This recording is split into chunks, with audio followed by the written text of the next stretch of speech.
ओम गुरुर्ब्रह्मा गुरुर्विष्णु गुरुरेव महेश्वर गुरुरेव परब्रह्म तस्मै श्री गुरुवे नमः।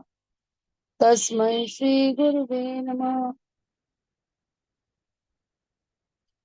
हम लोग पढ़ते हैं। हम सूक्ष्म दृष्टि से ऐसे सत्पात्र की तलाश करते रहे। यहाँ पे किस संदर्भ में बात हो रही है? यहाँ जब परम पूज्य गुरुदेव के गुरु हमारे दादा गुरुदेव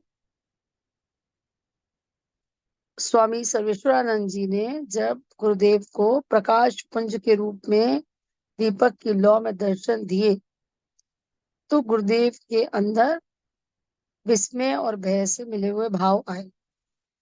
छोटे थे, 15 वर्ष के थे, पर तब भी उनके दिमाग ने अपना काम करना बंद नहीं किया। उनके मन में ये विचार आए कि ऐसे तो अधर में लटकी हुई आकृतियां कोई भूत प्रेत तो नहीं है, कोई दैत्य दानव तो नहीं है, और ये किसी अनिष्ट का परिचायक तो नहीं है। तो मुझे क्या करना चाहिए? और उस भाव को उनके गुरु ने भाप लिया और उसको उन्होंने अप्रिशिएट किया। उसके उनके हिसाब से ये अच्छा गुण था, प्रशंसनीय था। कि एकदम से ये नहीं कि किसी पे विश्वास कर लिया, एकदम से ये नहीं कि एकदम अभिभूत हो गए। पर उस साथ साथ गुरुदेव के मन में ये भी विचार आया कि लोग तो गुरुओं को ढूंढते फिरते हैं, कई कई वर्ष लगा देते हैं, कई कई जन्म लगा देते हैं, तो ये अनायास कैसे हुआ? तो अब उनकी गुरु क्या बता रहे कि हम सामर्थ्यवान लोगों को, जो जिसमें पोटेंशियल है, हम देखते हैं, मतलब ऐसी मार्गदर्शक सत्ताएं निरर्थक अपनी शक्तियां, अपना समय नहीं बर्बाद करती। वो चुनते हैं ऐसे सत्पात्रों को जिनके माध्यम से वो इस धरती में जो उनके अभीष्ट प्रयोजन है उसको सिद्ध कर सके, या वो बदलाव जो चाहते हैं उनके माध्यम से कर सके।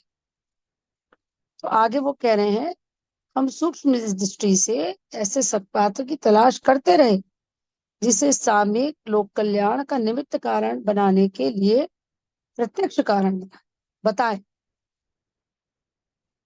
हमारा यह सूक्ष्म शरीर है, उन्होंने खुद ही बताया कि ये सूक्ष्म शरीर है। सूक्ष्म शरीर से स्थूल कार्य नहीं पड़ सकते, मतलब उनके अंदर पर्याप्त शक्ति है, वो कर सकते हैं, लेकिन उनके पास स्थूल शरीर नहीं है। अब यहाँ पे जो बात गुरुदेव कहते हैं ना, चेतना और शरीर का जो समन्वय की जो आवश्यकता है, कि चेतना सर्वोपरि होते हुए भी वो काम नहीं कर सकती शरीर के बिना जो वो चाहती है, और शरीर चेतना के बिना मृत है। तो मतलब ये मानवीय जीवन की बहुत बड़ी एक कहना चाहिए विलक्षण, एक अलौकिक और एक अद्भुत अ, आपको एक मतलब एक वो मिली हुई अपॉर्चुनिटी मनुष्य जीवन पा करके, जब शरीर में उस उत्कृष्ट चेतना का समावेश है जो सोच सकती है, समझ सकती है, पशुओं की अपेक्षा अवेयर है। सबसे बड़ी चीज क्या होती है मनुष्य की? Awareness, self awareness. मैं कौन हूँ, कहाँ किस परिस्थिति में हूँ, कैसे आगे बढ़ सकता हूँ, अपनी स्थिति में कैसे इम्प्रूवमेंट कर सकता हूँ।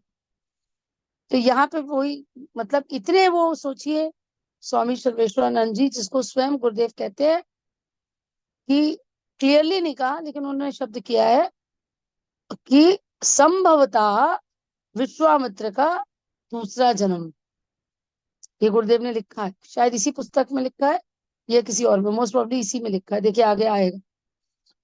तो वो कह रहे हैं कि हमारा ये सूक्ष्म शरीर है और सूक्ष्म शरीर से स्थूल कार्य नहीं बन पड़ सकते। इसके लिए किसी स्थूल शरीरधारी को ही माध्यम और शस्त्र की तरह प्रयुक्त करना पड़ता है। माता, अब ये बहुत बड़ा लेसन है। यहाँ पे इन लाइनों से एक भाव जो है वो जागृत हो रहा है कि जब गुरुदेव के गुरुदेव जो कि अपार शक्तिशाली होंगे, और उन्होंने मतलब इसको कहा कि शरीर की आवश्यकता है काम करने के लिए, तो हम ये हाँ, सोच सकते हैं कि हम अब तक जो इस शरीर को एकदम साधारण सा मतलब ऐसे समझते आए, ये कितना इंपॉर्टेंट है, इसकी संभाल कितनी जरूरी है। हाँ, संभाल तो गुरुदेव दे लेंगे भैया, वो इतना इम्पोर्टेंट नहीं है। संभाल तो वो लेंगे आपको, आप खाली कर लो, बस यंत्र बनो उनके। संभाल तो वो लेंगे, है ना। उनको काम करवाना होगा, आपके अंदर वो भाव देखेंगे, आप अपने अहम को गला लेंगे, किसी अपने पर्सनल मोटिव के को आगे नहीं आने देंगे, निस्वार्थ भाव से अगर गुरुदेव के लिए उनके मिशन की सेवा करेंगे तो बाकी सब वो संभाल लेंगे। आपको यंत्र बनना, बस ये बात यहाँ से सीखने की है ना। भाई गुरुदेव में बहुत पोटेंशियल था, तो उनके गुरु ने एक शरीर चुना। अब हम लोग उतने नहीं है सक्षम गुरुदेव जैसे, तो गुरुदेव को बहुत सारे शरीर चाहिए, बहुत सारे यंत्र चाहिए। शक्ति वो देने को तैयार, लेकिन हमको आगे आने की आवश्यकता बिल्कुल। है ना। तो उसके लिए जितना जितना हम उनसे कनेक्ट होंगे, और जो भी हमारे अंदर अच्छे भाव उठ रहे हैं, उसको उनके कर्मों कदमों में समर्पित करके मानेंगे कि ये उनके दिए हुए हैं, और उसको क्रियान्वित करने में देरी नहीं करेंगे, तो हम शनै शनै उनके यंत्र बनते चले जाएं। और उसमें परीक्षाएं भी होंगी, वो अलग विषय है, चलो आगे पढ़ते हैं, है ना। ओम भैया का यहाँ पे ये कहना है संभवतः कि हमें शरीर का भी ध्यान रखना चाहिए। हाँ, हाँ, यहाँ वो पे यही कह आदरणीय रहे हैं। डॉक्टर साहब भाव ये उत्पन्न हुआ कि अब तक जिसकी एकदम से अवहेलना करते आए, वो कितना इंपॉर्टेंट है गुरु कार्य के लिए। हाँ, मैं समझ गया। इसीलिए गुरुदेव ने जो संविधान बनाया उसमें पहला पॉइंट यही लिखा कि हम ईश्वर को सर्वव्यापी न्यायकारी मानकर उसके अनुशासन को अपने जीवन में उतारेंगे। और संयम दूसरा पॉइंट द्वारा। लिखा, शरीर को भगवान का मंदिर समझकर आत्म संयम और नियमितता द्वारा आरोग्य की रक्षा करो। मतलब शरीर की भी रक्षा करिए, क्योंकि इसी हाँ, शरीर के द्वारा आप आत्म स्वरूप को देख पाएंगे और गुरु का कार्य कर पाएंगे। जी। ये विषम समय है, इसमें मनुष्य का अहित होने की अधिक संभावनाएं हैं। उन्हीं का समाधान करने के निमित्त तुम्हें माध्यम बनाना है। जो कमी है उसे दूर करना है, अपना मार्गदर्शन और सहयोग देना है। इसी निमित्त तुम्हारे पास आना हुआ है। अब तक तुम अपने सामान्य जीवन से ही परिचित थे, अपने को साधारण व्यक्ति ही देखते थे। असमंजस का एक कारण यह भी है, तुम्हारी पात्रता का वर्णन करे तो भी कदाचित तुम्हारा संदेह निवारण ना हो। कोई किसी बात पर अनायास ही विश्वास करे, ऐसा समय भी कहाँ है। इसलिए तुम्हें पिछले 3 जन्मों की जानकारी दी गई। सभी पूर्व जन्मों का विस्तृत विवरण जन्म से लेकर मृत्यु पर्यंत तक का दर्शाने के बाद उन्होंने बताया कि किस प्रकार वे इन सभी में हमारे साथ रहे और सहायक बने। वे बोले, यह तुम्हारा दिव्य जन्म है, तुम्हारे इस जन्म में भी सहायक रहेंगे, और इस शरीर से वे कराएंगे जो समय की दृष्टि से आवश्यक है। सूक्ष्म शरीरधारी प्रत्यक्ष जन संपर्क नहीं कर सकते, और ना घटनाक्रम स्थूल शरीरधारियों द्वारा ही संपन्न होते हैं। इसलिए योगी को उन्हीं का सहारा लेना पड़ता है। या वो कह रहे हैं कि जो घटनाक्रम है वो तो सूक्ष्म में डिजाइन होएगा, सूक्ष्म में ही उसकी योजना बनेगी, पर उसको क्रियान्वित करने के लिए हमें स्थूल शरीर चाहिए। और फिर गुरुदेव का उन्होंने पिछले जन्मों में उनकी दिव्यता का एहसास कराया, दिखाया उनको, और उन्होंने बताया कितने बड़े बड़े काम तुमने किए हैं, और ये जन्म और भी विशिष्ट है। तुम्हारा विवाह हो गया सो ठीक हो, ये समय ऐसा है जिसमें एकाकी रहने से लाभ कम और जोखिम अधिक है। प्राचीन काल में ब्रह्मा विष्णु महेश, सूर्य, गणेश, इंद्र आदि सभी सपत्नीक थे।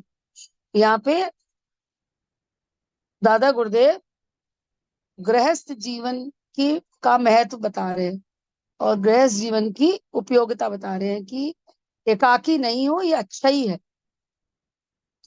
सातों ऋषियों की पत्नियां थी, कारण कि गुरुकुल अरण्यक स्तर के आश्रम चलाने में माता की भी आवश्यकता पड़ती है और पिता की भी। भोजन, निवास, वस्त्र, दुलार आदि के लिए भी माता चाहिए और अनुशासन, अध्यापन, अनुदान पिता की ओर से ही मिलता है। डॉक्टर मतलब साहब यहाँ पे एक शब्द आया, अरण्यक। गुरुकुल। अरण्यक मतलब जो जंगल होते हैं ना, गुरुकुल अरण्यक स्तर, आरण्यक है, आरण्यक है, अरण्यक नहीं है। अरण्यक। अवर्ण्य माने जंगल, और जंगल अवर्ण्यक होता है माने जंगल में स्थित जो आश्रम गुरुकुल। होते थे। हाँ, गुरुकुल होते थे, वो अरण्य में अर्थात जंगल में होते थे। और अरण्यक स्तर मतलब जो ऐसे स्तर के गुरुकुल हों जहाँ पे शहर से संपर्क कटा हुआ है बिल्कुल। हाँ मतलब दूर बनाते होंगे ना। हाँ, ताकि शहर के लोग आकर के डिस्टर्ब ना करें। हाँ। यहाँ पे एक छोटी सी कथा आपको बता सकते हैं। जो श्रृंगी ऋषि थे, जिनको बुलाया महर्षि वशिष्ठ ने, राजा दशरथ ने कहा कि गुरुदेव हमारे पास बच्चे नहीं है, हमें हमें पुत्र प्राप्त करना है। तो वशिष्ठ ऋषि ने कहा कि श्रृंगी ऋषि को बुलाओ और उनसे एक पुत्रेष्टि यज्ञ कराओ। उन्होंने कहा श्रृंगी ऋषि को क्यों? उन्होंने कहा कि उन्होंने कभी स्त्री के दर्शन नहीं किए हैं और वही इस स्तर का यज्ञ करा सकते हैं। तो एक कथा आती है कि जब अपनी महारानियों को लेकर राजा दशरथ गए श्रृंगी ऋषि के गुरु के पास कि श्रृंगी ऋषि आपके शिष्य हैं, इनको हमारे यहाँ भेज दीजिए पुत्रेष्टि यज्ञ के लिए। तो श्रृंगी ऋषि ने जब सर्वप्रथम रानियों को देखा, कौशल्या, कैकेयी और सुमित्रा को, और वो लोग वहां पे उनके लिए मिठाई ले गई थी, तो मिठाई और फल इत्यादि ले गए थे, तो उन्होंने अपने गुरु के पास जाकर कहा, गुरुदेव नगर से कुछ लोग आए हैं। उन्होंने स्त्री देखी नहीं थी। उन्होंने कहा नगर से कुछ लोग आए हैं जिनके गुरु ऐसा प्राणायाम कराते हैं कि उनकी छाती फूल गई है। ऐसे मधुर फल लाए हैं जिसमें से रस टपक रहा है, उनको खाते ही इतना मिष्ठान प्रतीत होता है, इतना मीठा लगता है, हमने ऐसे फल आज तक कभी खाए नहीं। सोचिए, ये स्तर था श्रृंगी ऋषि का जब वो पुत्रेष्टि यज्ञ करा सके।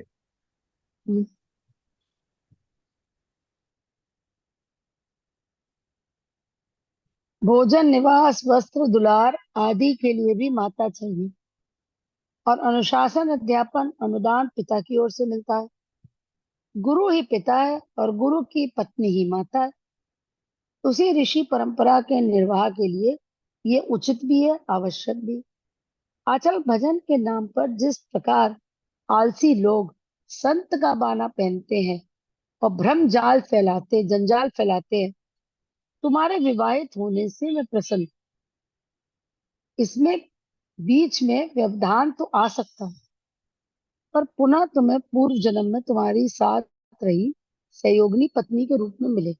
या उन्होंने पहले ही बता दिया था कि आपके वैवाहिक जीवन में व्यवधान आएगा। और इस समय जब दादा गुरुदेव गुरुदेव से मिले थे, तब तक गुरुदेव का पहला विवाह हुआ था और वो पत्नी बाद में नहीं रही, तब फिर माता जी से उनका विवाह हुआ, जिसके बारे में पहले से ही दादा गुरुदेव ने गुरुदेव को जानकारी दे दी थी। पर पुनः तुम्हें पूर्व जन्म में तुम्हारी साथ रही सहयोगिनी पत्नी के रूप में मिलेगी, जो आजीवन तुम्हारे साथ रहकर महत्वपूर्ण भूमिका।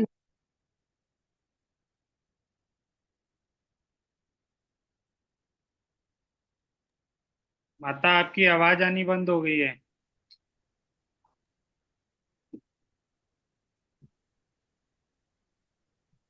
इसमें बीच में व्यवधान तो आ सकता है, पर पुनः तुम्हें पूर्व जन्म में तुम्हारे साथ वही सहयोगिनी पत्नी के रूप में मिलेगी, जो आजीवन तुम्हारे साथ रहकर महत्वपूर्ण भूमिका निभाएगी। पिछले 2 जन्मों में तुम्हें सपत्नीक रहना पड़ा है। यह न सोचना कि इससे कार्य में बाधा पड़ेगी। वस्तुतः इससे आज की परिस्थितियों में सुविधा ही रहेगी एवं युग परिवर्तन के प्रयोजन में भी सहायता मिलेगी। परम पूज्य गुरुदेव के जो 3 जन्म दिखाए दादा गुरुदेव ने, उन 3 जन्मों में पहला जन्म कबीर दास जी का था। कबीर दास जी विवाहित थे, और दूसरा जन्म जो था वो उनका महाराष्ट्र में हुआ, और वो समर्थ गुरु रामदास बने। किंतु उस जन्म में उनका विवाह नहीं हुआ था।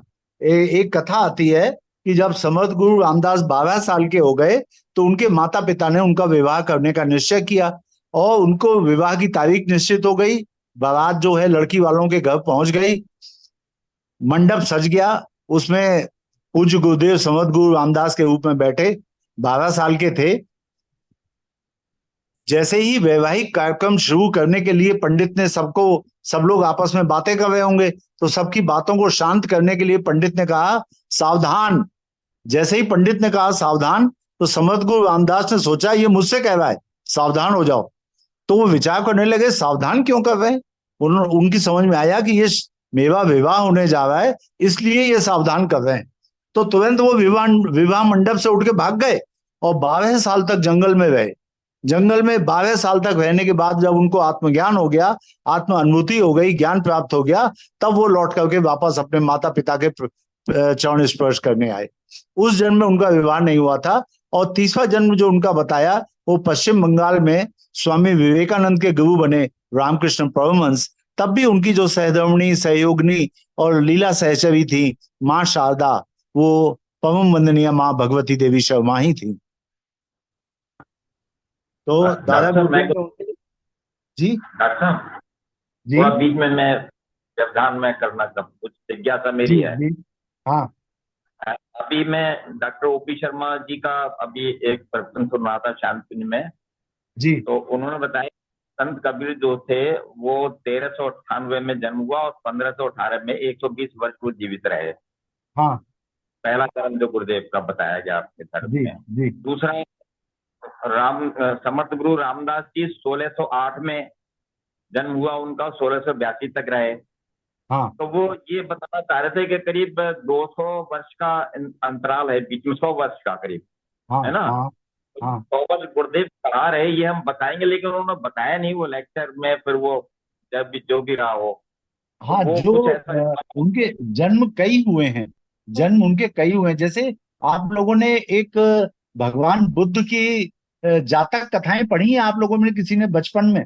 जातक कथाएं, भगवान बुद्ध के अनेक अनेक जो जन्म हुए, प्रत्येक योनि में, प्रत्येक योनि में उन्होंने जन्म लिया। वो सर्प भी थे, हाथी भी बने, वानर राज भी बने।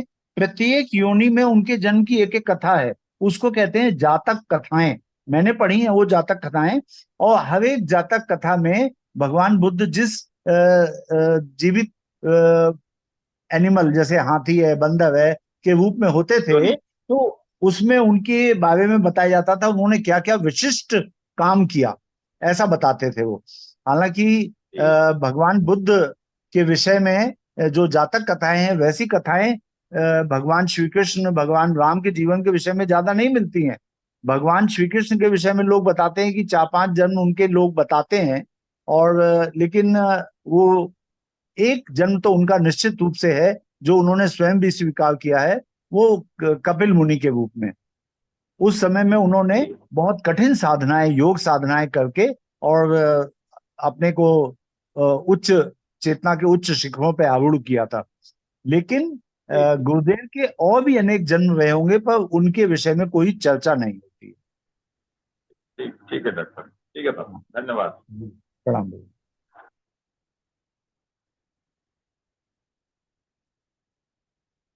तो दादा गुरुदेव ने कहा कि विवाहित जीवन में बीच में व्यवधान तो आ सकता है, पर पुनः तुम्हें पूर्व जन्म में तुम्हारे साथ रही सहयोगिनी पत्नी के रूप में मिलेगी, जो आजीवन तुम्हारे साथ रहकर महत्वपूर्ण भूमिका निभाएगी।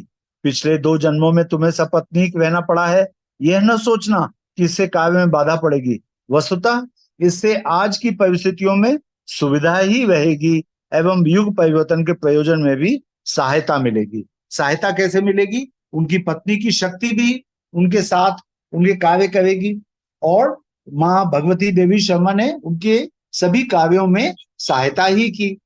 वह पावन दिन वसंत पर्व का दिन था। प्रातः ब्रह्म मुहूर्त था। 18 जनवरी सन 1926 का दिन था, बसंत पंचमी को। प्रातः का ब्रह्म मुहूर्त था। नित्य की तरह संध्या बंदन का नियम निर्वाह चल रहा था। प्रकाश पुंज के रूप में देवात्मा का दिव्य दर्शन, उसी कौतूहल से मन में उठी जिज्ञासा और उसके समाधान का योग क्रम चल रहा था। मैंने अपना पिछला जन्म आदि से अंत तक देखा। गुरुदेव ने लिखा है कि ऐसा लगा जैसे योग निद्रा लग गई और उनके 3 जन्म उनकी आंखों के सामने से चलने लगे। मैंने अपना पिछला जन्म आदि से अंत तक देखा, उसके बाद दूसरा भी, तदुपरांत तीसरा भी। तीनों ही जन्म दिव्य थे, साधना में निरत रहे थे। इन तीनों ही में समाज के नव निर्माण की महती भूमिका निभानी पड़ी थी। सामने डॉक्टर साहब, उपस्थित ये है नया देवात्मा। भाव जगह। जी, ये आप जो पढ़ रहे हो वो दिख नहीं रहा इसके में। अच्छा। ये पावन दिन वसंत पर्व का दिन था। प्रातः ब्रह्म मुहूर्त था। नित्य की तरह संध्या बंदन का नियम निर्वाह चल रहा था। प्रकाश पुंज के रूप में देवात्मा का दिव्य दर्शन, उसी कौतूहल से मन में उठी जिज्ञासा और उसके समाधान का यह उपक्रम चल रहा था। नया भाव जगा उस प्रकाश पुंज से घनिष्ठ आत्मीयता का।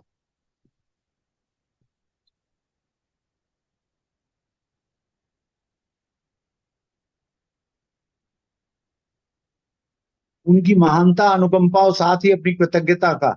इस स्थिति ने मन का कायाकल्प कर दिया था। मेरे पास जो पुस्तक है उसमें इसमें थोड़ा अंतर है। अच्छा, हाँ, मैं जो पढ़ रहा था वो पुस्तक से पढ़ रहा था। तो पुस्तक बेटर है। ये तो मैंने पीडीएफ ऑनलाइन लिया है। तो अच्छा, मैं पुस्तक से पढ़ता हूँ। ओम हम्म। भैया, मैं पुस्तक से पढ़ रहा हूँ। जी। वह पावन दिन वसंत पर्व का दिन था। प्रातः ब्रह्म मुहूर्त था। नित्य की तरह संध्या वंदन का नियम निर्वाह चल रहा था। प्रकाश पुंज के रूप में देवात्मा का दिव्य दर्शन, उसी कौतूहल से मन में उठी जिज्ञासा और उसके समाधान का योग क्रम चल रहा था। मैंने अपना पिछला जन्म आदि से अंत तक देखा, उसके बाद दूसरा भी, तदुपरांत तीसरा भी। तीनों ही जन्म दिव्य थे, साधना में निरत रहे थे। इन तीनों ही में समाज के नव निर्माण की महती भूमिका निभानी पड़ी थी। सामने उपस्थित देवात्मा के मार्गदर्शन तीनों ही जन्मों में मिलते रहे थे। इसलिए उस समय तक जो अपरिचित जैसा कुछ लगता था वो दूर हो गया। जो गुरुदेव ने 3 जन्म अपने देखे, हम्म। वो तीनों ही जन्मों में उन्होंने देखा कि गुरुदेव ने उन तीनों जन्मों में दादा गुरुदेव को अपने लिए साधना में एक मार्गदर्शक की भूमिका निभाते हुए देखा। और और आगे बढ़ा दादा दीजिए। गुरुदेव तीनों ही जन्मों में उनके पास आए थे। इन तीनों ही जन्मों में समाज के निर्माण की, नव बस। निर्माण की महती भूमिका निभानी पड़ी थी। सामने उपस्थित देवात्मा के मार्गदर्शन तीनों ही जन्मों में मिलते रहे थे। इसलिए उस समय तक जो अपरिचित जैसा कुछ लगता था वह दूर हो गया। एक नया भाव जगा घनिष्ठ हम्म। आत्मीयता का, उनकी महानता, अनुकंपा और साथ ही अपनी कृतज्ञता का।